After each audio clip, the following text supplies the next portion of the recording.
Telugu Desam party ఒంటరిగా వెళ్ళడం కష్టం. అలాగే కాంగ్రెస్ పార్టీని నమ్ముకోవడానికి ఆంధ్రప్రదేశ్లో ఆ పార్టీ పని అయిపోయింది. భవిష్యత్తులో జాతీయ రాజకీయాల్లో బీజేపీని నమ్ముకుంటేనే బెటర్. ఈ విషయం తెలిసిపోయింది. కానీ మైనార్టీలు దూరం అవుతారన్న భయం ఉంది. వాళ్ళ కోసం ఏదో ఒక స్కెచ్ వేయచ్చు. కానీ భారతీయ జనతా పార్టీలో లాంగ్ స్టాండింగ్ బంధమే బెటరు.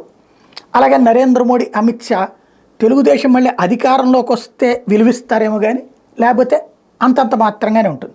జగన్ మళ్ళీ గెలిస్తే తెలుగుదేశం పార్టీ హవా డౌన్ అయిపోతుంది. అదే జరిగిందంటే రేపు మరొకసారి చంద్రబాబు అరెస్ట్ లాంటి చేసిన సహకరించేటటువంటి పరిస్థితి ఉండదు.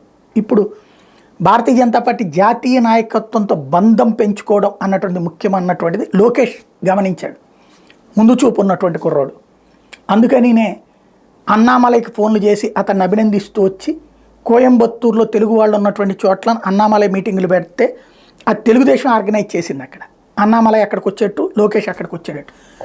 తద్వారా అన్నామలై ఇప్పుడు దక్షిణాదిలో మోడీ నమ్ముతున్న ఏకైక నాయకుడు. ఇదివరకు యడ్యూరప్పని నమ్మేవాడు, ఇప్పుడు యడ్యూరప్పని పక్కన పెట్టి అక్కడ తేజస్వి సూర్యాన్ని నమ్ముతున్నాడు. ఆ ఇద్దరూ అక్కడ సభకు వచ్చేటట్టు జాగ్రత్తగా స్కెచ్ వేసుకుని లోకేష్ అక్కడికి వెళ్ళి 2 రోజుల పాటు సమావేశాల్లో పాల్గొనడం అన్నటువంటిది కీలకమైనటువంటి వ్యవహారం. ఆ ఇద్దరితో టచ్లో ఉంటాం. కర్ణాటకలో కూడా రేపు మాపు ఎన్నికల ప్రచారానికి వెళ్తాడు లోకేష్, బీజేపీ తరపున అక్కడ ఇక్కడ కూడా. వాస్తవంగా జాతీయ పార్టీ అని చెప్పేటువంటి తెలుగుదేశం పార్టీ కనీసం పక్కన ఉన్నటువంటి తమిళనాడులో కూడా పోటీ చేయట్లేదు. కానీ తమకి అనుకూలురైనటువంటి ఆయా రాష్ట్రాల్లో ఉన్నటువంటి వాళ్ళ ఓట్లు క్రిందటిసారి బీజేపీకి వ్యతిరేకంగా వేయమని పిలుపులు ఇచ్చినటువంటి స్థితి నుంచి ఇప్పుడు బీజేపీకి వేయమని అక్కడ పిలుపులు ఇస్తున్నటువంటి పరిస్థితి. తద్వారా బీజేపీతో ర్యాపో బలంగా మెయింటైన్ చేసుకోవాలి.